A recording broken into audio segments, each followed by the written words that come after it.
All right. Hi, everybody. Thank you so much for joining us. And good morning or good afternoon or good evening, depending on where we find you in the world. Really excited about this topic, very time sensitive, as we've been seeing from the questions that we've been getting in advance. And it's terrific to be joined by Laura and Kevin today. Just by way of brief introduction, and you're going to hear from both of them shortly. Lauren Denton has more than 18 years experience in account management, most of which has been in the healthcare industry. And she's been working at United Healthcare for more than 7 years with fully insured and self-funded clients. And prior to United Healthcare, Laura was an account manager for top employee brokerage firms. And then from the other side of the table, Kevin Reed is a managing director at One Digital and a strategic thought leader in the space. He's got more than 20 years experience in the healthcare industry, both in hospitals, nonprofits, carriers, and consulting sectors. Kevin and Laura, thank you so much for joining us today. To kick it off, Laura, with you and Thanks your for having me. Thank you. I'm curious, and I'm sure the audience is curious as well. What led you to the shift from the broker to the carrier side? Tell us about your journey. Yes, so I had been on the broker side for several years and had actually just started with a new firm and had only been with them about a year and a half when a friend that works at United Healthcare called me about this opportunity that they were looking for someone on their team here in Richmond. And based on working with her, being on the broker side, she thought I'd be a really good fit and wanted to see if I'd be interested in looking into this. And I felt really torn because I'd only been with my employer a short time, but also knew these opportunities only came along every now and then. And I took a chance. And here I am over 7.5 years later as a senior field account manager. And I absolutely love it. So it was just a really good decision, and just the timing was good for me. Terrific. Thank you, Laura, and welcome. And Kevin, you've had a fascinating journey. Would love for you to share this with everyone joining us.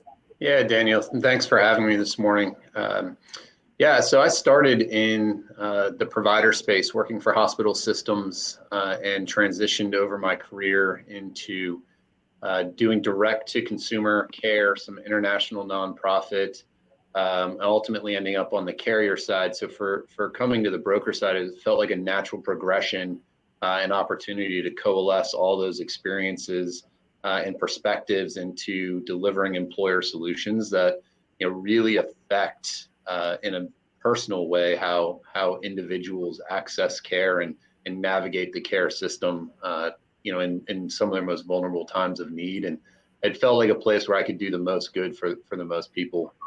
So really excited to be on this part of the ecosystem and working with everybody else to do better for Americans and individuals around the world. Terrific. And a risk of sounding like a country music song, if you would go back to yourself earlier on in your career, what advice would you have wished that you knew back then to give to HR leaders? Kevin, starting with you. Yeah, I think the first thing is that, it may not always look like it or feel like it, but there's a lot more control out there to be had than you might expect or anticipate, and that it can be hard or difficult to see or find sometimes, but it's there. And I'd like to see folks take more control earlier on in the process and get involved in a deeper way to really affect positive change. Terrific. Laura, how about turning that question over to you? I agree with what Kevin said as well.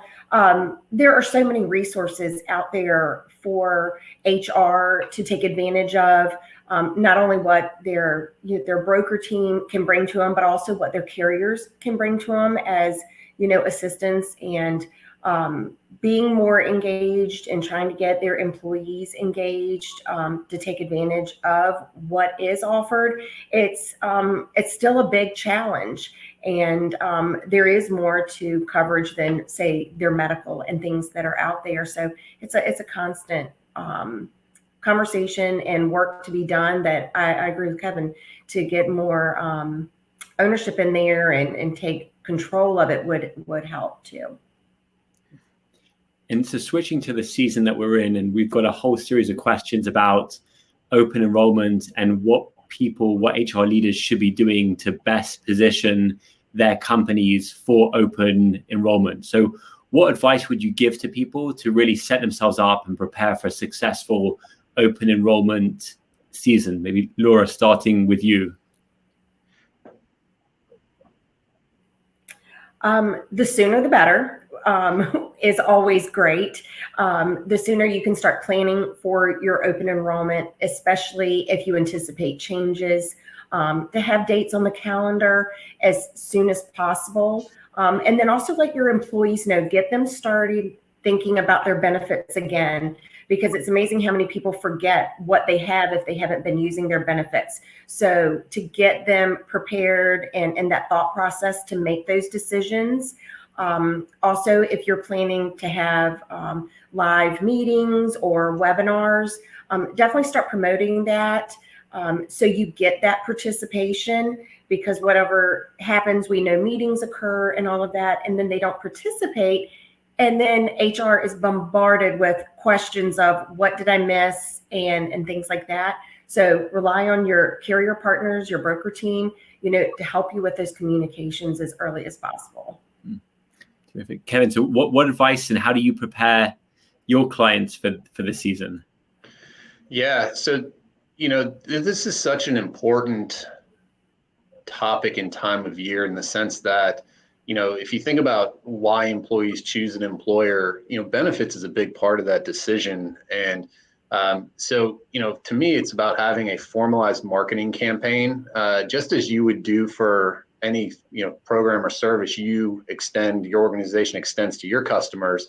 You'd have a go-to-market campaign, and that go-to-market campaign would be multifaceted. It'd be multimedia. It would look to engage people early on in their life cycle and journey through the process. And so much of open enrollment has become a 1-hour cram session. Really unfortunate. I'm certainly no astrophysicist, but it'd be like me sitting down for a 1-hour lecture on astrophysics and then trying to take an exam. I mean, it just wouldn't work, right? And once a year do that. So if it can be done, like Laura said earlier, but formalized and programmatic, and you can take people on a journey so that when they get there, they're making a decision rather than trying to learn all at once, could be greatly impactful. And then the other thing I would just say is, focus in on 2 or 3 key messages that you really want to get across, and just, really hammer home those 2 or 3 key messages so that people hear what you're trying to bring them and they don't feel overburdened or inundated with, just 10, 12, 20 things coming at them all at once. And we are in an unprecedented year, or we're in the second unprecedented year. How are you seeing clients adjust their strategies to this times that we're in when it comes to open enrollment? Maybe Kevin, if you pick this one up first. Sure. Digital, all things digital. If you're there, doubling down on it in ways that, again, are programmatic and systematic, start early, grow through the life cycle of the season. But decision support tools as well have been really big, helping folks make the right decision for them. So much gets caught up in, well, that's what I had last year. I don't understand it, so I'll just take it again. But really helping folks make a good choice and a good decision for them, focusing on their demographic, focusing on their specific need. It's really, taking what is intent marketing. So if I'm talking to my wife about a pair of shoes, I go online and now there's Zappos banner ads or shoe ads all over my computer, right? Because I said shoes and my phone picked it up. It's the same thing. It's, what are employees talking about and how do you match the communication to where they are in their life cycle and their needs, specifically around benefits. Laura, what would you add to that, or what are you seeing amongst your clients doing things differently this year? Like Kevin said, digital. since a lot of in-person meetings, I used to travel so much and get to see people in person. That has definitely come to a halt right now, and we still need to reach everybody and explain their benefits. So we definitely are utilizing webinars. There's always downfalls, but there's been some positives as well, to get more people engaged, especially at multi-locations. We can have one meeting with everyone. Brain Sharks is a huge ask on my part, because then we can get the message out there. We can personalize it for our customers, and then they can use it all year long. So we're definitely growing in that area as well. And as you look in these times that we're in, what have you been advising clients to do differently in terms of programming, given the different nature, the different things that their workforces are dealing with? Kevin, what are you doing for clients? Yeah, I mean, gamification is one that I think we could put in there. If you're going to do digital, finding ways to engage people in a bi-directional or almost competitive kind of engagement, and sometimes there's prizes involved or something fun, some kind of recognition or call out in that way. But really simplifying the message too. Digital runs the risk of dumping as much information as possible. And so those brain sharks Laura mentioned are great. Even cutting them down to 5-6 minutes at the most and having a series of them so that people can get into what's important and get out. But it allows them to share too. Big advantage of digital is the information now goes home to spouses or loved ones, partners, whomever else may be in the household that contributes to the decision making or to whom it affects. And so now it's a group decision process and not just an individual process, which is extremely powerful for engagement and choosing the right plan.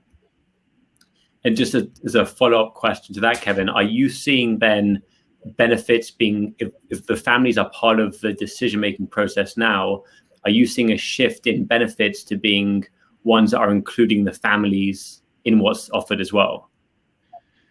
Yeah. I mean, there's certainly more family coverage offerings, whether it be, some sort of the wellness plans. I mean, everything that Burn Along offers, for example, or other benefits, but including the family, the extended families, has definitely been on the rise. But I also just think there's been a shift towards better decision making, thinking about the whole and what the whole needs to take on, and not just what the employee thinks that they need to take on because it's right in front of them and they feel like they have to make a decision right now.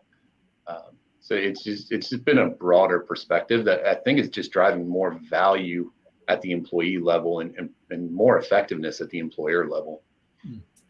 Laura, does that mirror what you're seeing on your side as well? Yes, it really is, especially with the brain sharks. As I was just saying, it can be shared. A lot of times the spouse, they don't understand the benefits. And if it's the mom at home and they're making appointments for the children and they're not even sure what the networks are, it has become so much easier for the decisions to be made. And as so many of our plans are consumer driven as well, having those decisions in front of them and having time to make them, that's a big deal. And trying to make sure that they know what resources they have at their carriers for cost estimates and networks and all of that. So definitely way more engaged than it used to be. And in that vein, The Economist had this a great leader piece almost at the start of the pandemic, but talking about how during the financial crisis, you saw a shift in the role that CFOs played within companies. And with the COVID crisis, it's been a shift in the role that heads of HR and HR teams are playing within companies, where now executives on all levels and boards are really understanding how critical HR and benefits are to the successful functioning of companies.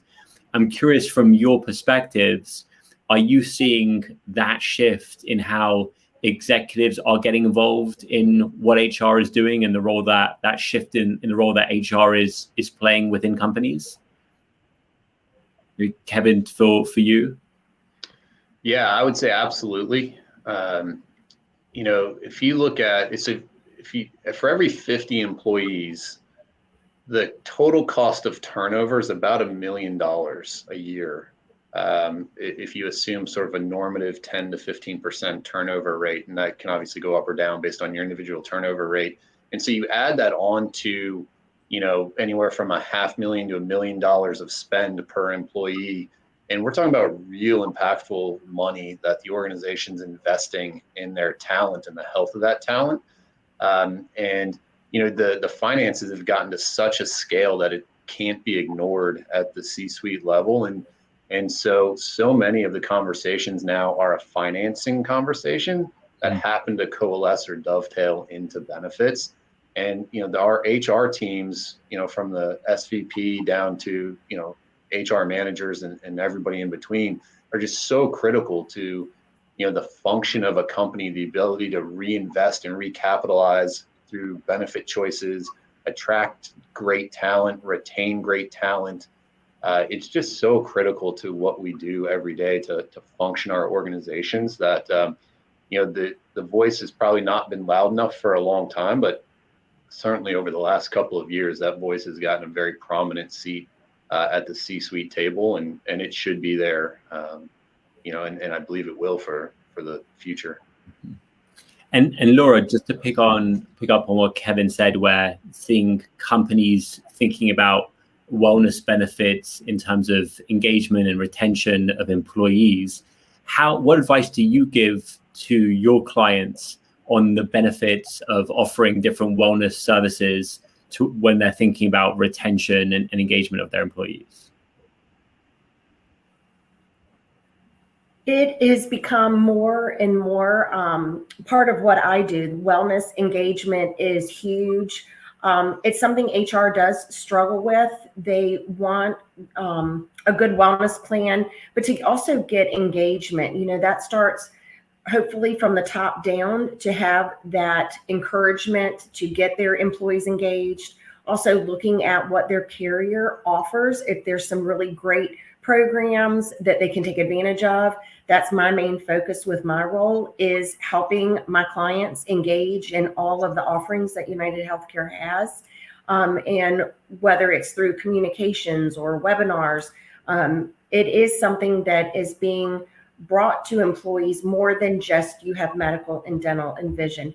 It is a whole well-being of everything from mental health to, just engagement and programs. So it is definitely at the forefront with HR managers that I work with. And Kevin, are you feeling that pull from clients to have a wider array of choices and wellness offerings, maybe in areas where previously they hadn't been thinking about it? Yeah, absolutely. And I'll go back to, really the talent piece. There's a great article that came out last year, a couple of different resources, but basically what they said when you put them together was that, engagement is measured, in at least 3 different ways, but meaningful for this conversation. One is, will the employee reinvest themselves in their current employer? Meaning, will they take on new responsibilities or new tasks without necessarily changing roles? Number 2, would they take a new role within the company? Would they grow and expand themselves, with the company and where the company needed them to? And number 3, would they refer a friend or someone they know to come join the company as a good place to work? And what drove that engagement based on those 3 criteria was the option of at least 5 non-traditional, what we'll call wellness or well-being benefits. It didn't matter whether the employee participated or not. The fact that the choice was available spoke to them and said that, this employer cares about us and what we want to accomplish as individuals. And so I'm willing to reinvest. And so well-being programs have an absolute place in that part of the conversation, as well as, how it leads directly to, health outcomes and some of those things. And one other thing I would say, because this always comes up, is what's the ROI? And everybody can calculate that different ways. And I always think about it as, accounting is, those are hard facts, right? Which makes them easy. ROI on some of these things is sort of one of those soft things that CFOs don't always love, which makes it hard, right? Because you say, how do I prove a negative? How do I prove a heart attack didn't happen? Mm-hmm. Right? Because I took this on, I might have, I was on the pace to have diabetes, and now I don't. How do I prove that as a number? And sometimes you can't, and sometimes it's difficult. But wherever you can quantify value and create value, that makes this internal selling and advocacy so much easier when you're looking to put in programs like this. And on that point, on the value side, Laura, how do you explain the value of wellness programming to your clients? Keeping in mind Kevin's point that sometimes it is difficult to show a direct value, because if you've stopped someone getting diabetes or having that heart attack, you're not seeing that. You don't know.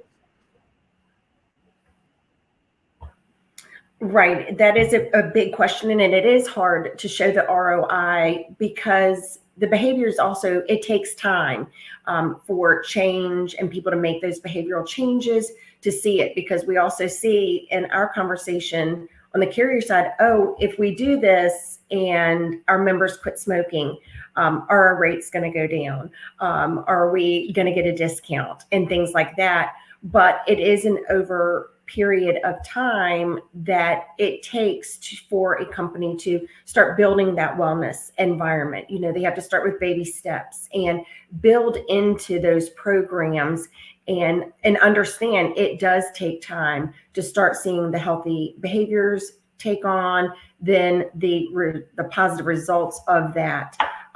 So it is hard, because it's almost like a leap of faith. You have to just do it. And also just look at the science of, we know that if someone loses 5% of their BMI, it's a game changer for a pre-diabetic or someone with diabetes. And we have programs like that, but it takes time and for people to gain trust in those programs.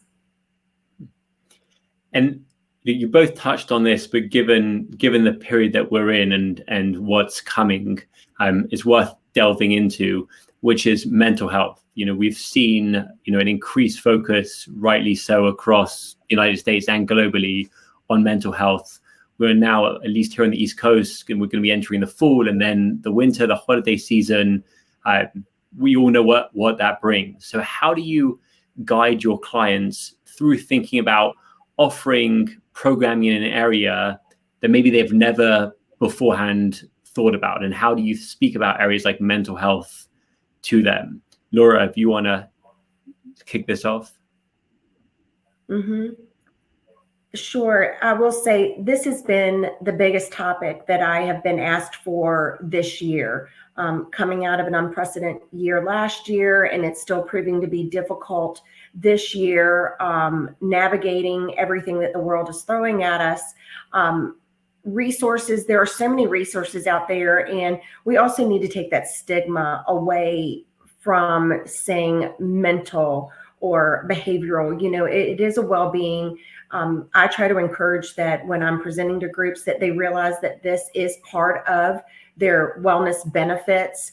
It's always been there, that there are so many resources for people to take advantage of. Try to start opening conversations more as well, to totally have a conversation with your coworker. Make sure they're okay. We need to start being more aware of each other, because so many of us are still working at home, like myself, and you can start feeling isolated.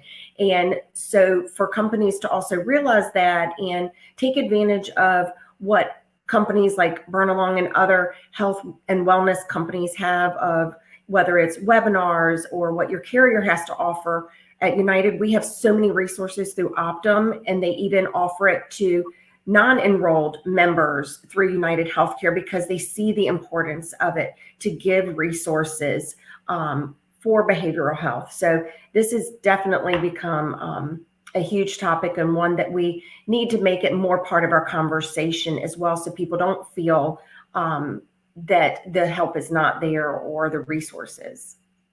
Kevin, does that mirror what you're seeing from your side? Yeah, very similar. I can tell you what we do as an organization. So, we believe that stories are the best way to learn and to relate. And so what we've started is what we call bold talks. And so we take people who are known in the company.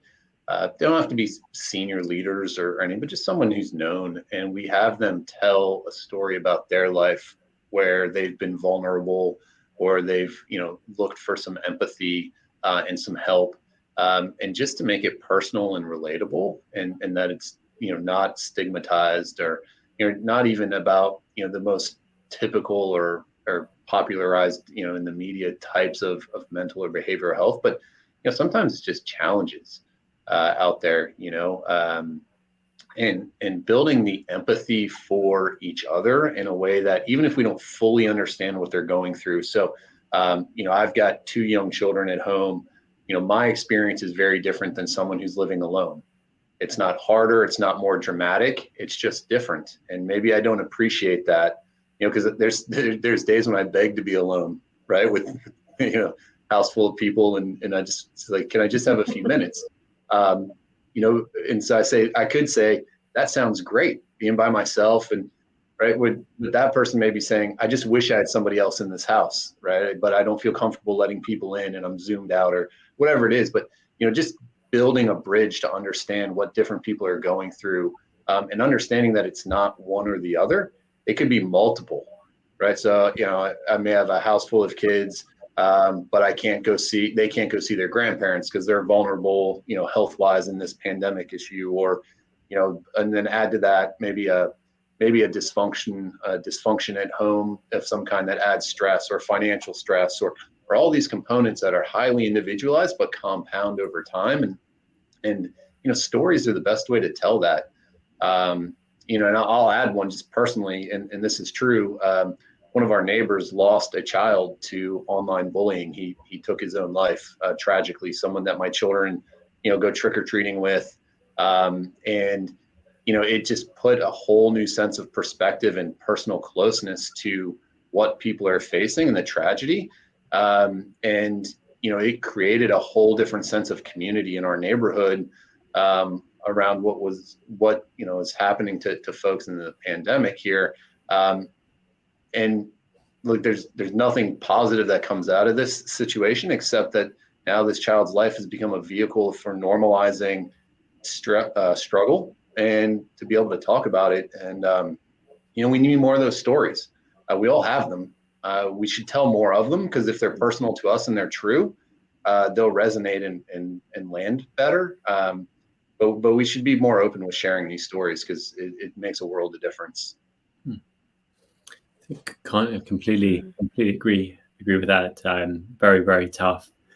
On a related vein, in terms of like broader narratives and how narratives are shifting, alongside this broad focus on mental health, we've obviously seen the Black Lives Matter and Me Too. And what we're starting to see is this is now coming into workforces as it pertains to wellness programming, where companies are asking, is our wellness programming representative of our population? Gone is the day where just showing, a white 22-year-old from LA with a six-pack to a company to saying this is wellness programming that should be relatable to everyone, those days are gone.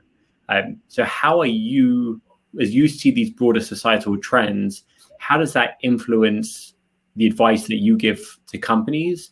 And are you seeing companies act differently as a consequence? Maybe Kevin, to start with you on that. Yeah, I think the simple question that folks should ask themselves is, who's at the table? More importantly, who's not at the table and should be? Whatever the dialogue or topic is, who's not at the table and should be? It's creating opportunity for diversity of all kinds. There is a very clear focus for good reason on diversity we can see, but there's a whole host of diversity that we can't see. And so, I would keep it simple here: is who's not at the table that should be, and how do we get them there? we've received a number of questions about wellness dollars, which seems to be a hot topic right now and this time of year. And it was been surprising, I think, for many when people discover that they had wellness dollars, that if they don't use them, they're gonna lose them. So a couple of pieces around this is, one is, what can companies do now to avoid just leaving money untouched on the table? What can they do with their wellness dollars now to still make it count before it's too late? Maybe Laura, to start with you on that question.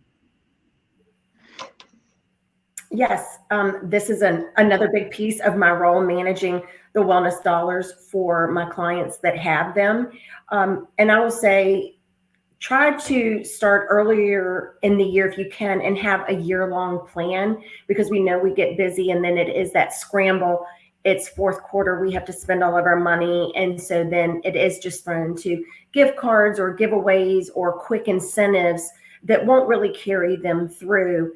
And now, in light of the pandemic, there are so many, health and wellness vendors like Burn Along who can offer just really engaging programs that they can use their dollars for, to get their population together, to get specific messages out. There's so many webinars out there, challenges to get people together. I've seen the workforce dynamics change dramatically over the last year, where people used to always be in an office, and now they have found some have worked better being at home, and they're thinking about how to change that traditional office workspace, but yet still engage people. So this is where you can really use your wellness dollars wisely.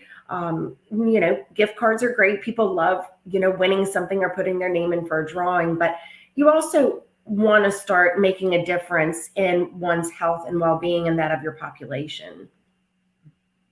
And Kevin, how about from your perspective, when you're advising people on not losing wellness dollars, or how to think more strategically about using them? Yeah, I agree with everything Laura said. The one thing I would add there is, try to offer something that doesn't disappear as quickly as it came. And what I mean by that is, and there's lots of different ideas, but for example, a stand-up desk, right? I mean, if you can purchase with your wellness dollars 10 stand-up desks, and you have some form of lottery or some way to distribute those that's equitable, right? That stand-up desk will last for years, and it creates a different experience for the employee as a result of that wellness gift. There's also organizations or programs available to gift experiences as wellness. So whether that's childcare, and it almost becomes like an online exchange or shopping place where you can put dollars for employees, and then they can pick what is meaningful to them, and you can do it on all sorts of what I'll call discriminatory bases. So it could be on tenure or engagement, or role, if you want to, for example, reward nurses in a different way than physicians, right? If you're a hospital group or something like that. But you can parse out your employees to incentivize them in different ways, or gift them in different ways, and it lets them connect with an experience in a different way that goes beyond the $25 gift card. It feels good to get, it feels good to spend, but it's gone right away, and it doesn't change their experience necessarily as an employee. And so finding those things that align with your values and culture, but give them an experience, could be very helpful. We see that you give someone hearing a slight echo here. We see that when you give someone a health, just a financial incentive, you can get a jump in behavior for a month or two, but then it's back down to regular behavior. And per your point, Kevin, then you've just lost. It was nice while you got it, and then you forget about it. But to really impact people, you've got to affect their social circles, change their behavior. And one of the ways that we see this done very well, we both see it with Burn Along, but more broadly, is through the use of wellness champions within companies, because these are people who are co-workers. They know their fellow people.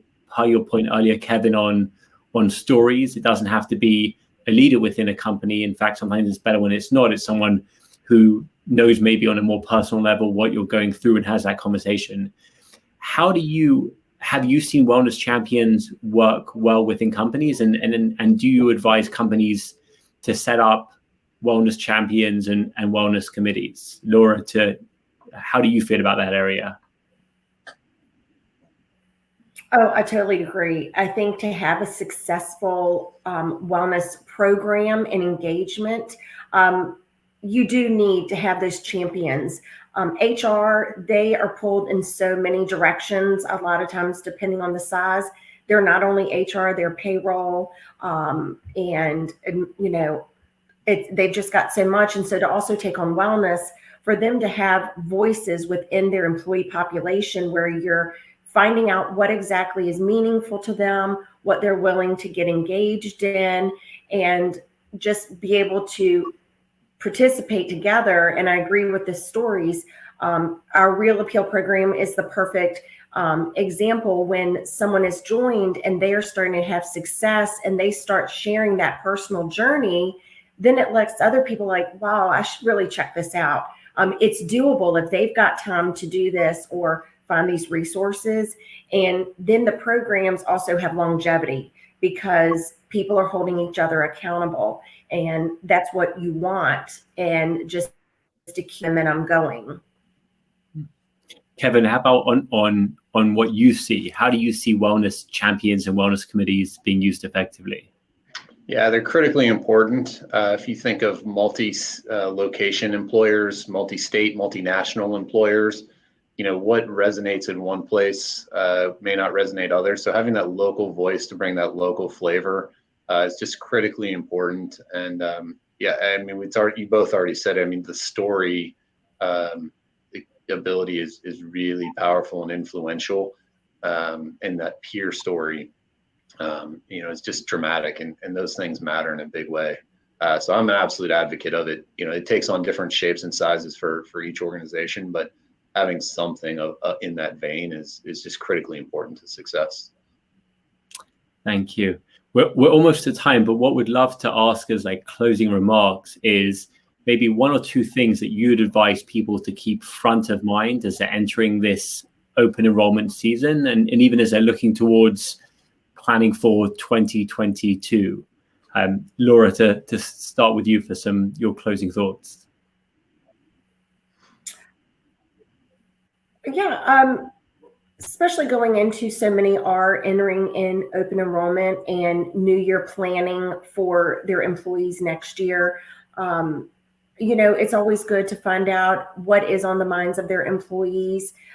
We know there's a bottom line, there's a budget and things like that. When it comes to benefits, it is a huge expense, but to dig a little bit deeper more into that personal side, the added benefits that could be offered to them is really important.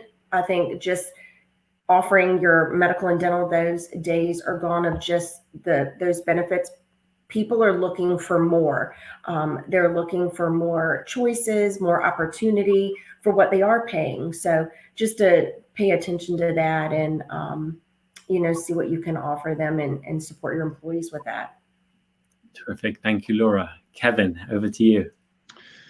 Yeah, I would say that listen and ask your employees with an open heart and an open mind. The status quo may be completely appropriate, but there may be something else that challenges our own assumptions and preconceived notions of what it means to deliver value to our employees, or the best, who's deciding what's best, and really challenge ourselves to think differently about that. And I would say just start somewhere. If anything that we've said today resonates, it's not about 100% change. Start with a 1% change, a 3% change, and build on that, whether it's month over month or, quarter over quarter. And just, single step starts a marathon, and it finishes by putting one foot in front of the other, proverbially and literally. And don't try and rush it, and don't try and shortcut it. Both things are tempting because the end results look so pretty. But I have a good friend who's a chef who owns many restaurants, and he would always say that his food was always the best because he not only knew the recipes, but he didn't take any shortcuts. It took time to produce the high quality product, and the same is true here. Planning, evaluation, review, remodeling, and planning again. These things do take time. They do take an investment of energy and sometimes financial resources, but they're so worth it in the end. And just start with one step. Terrific.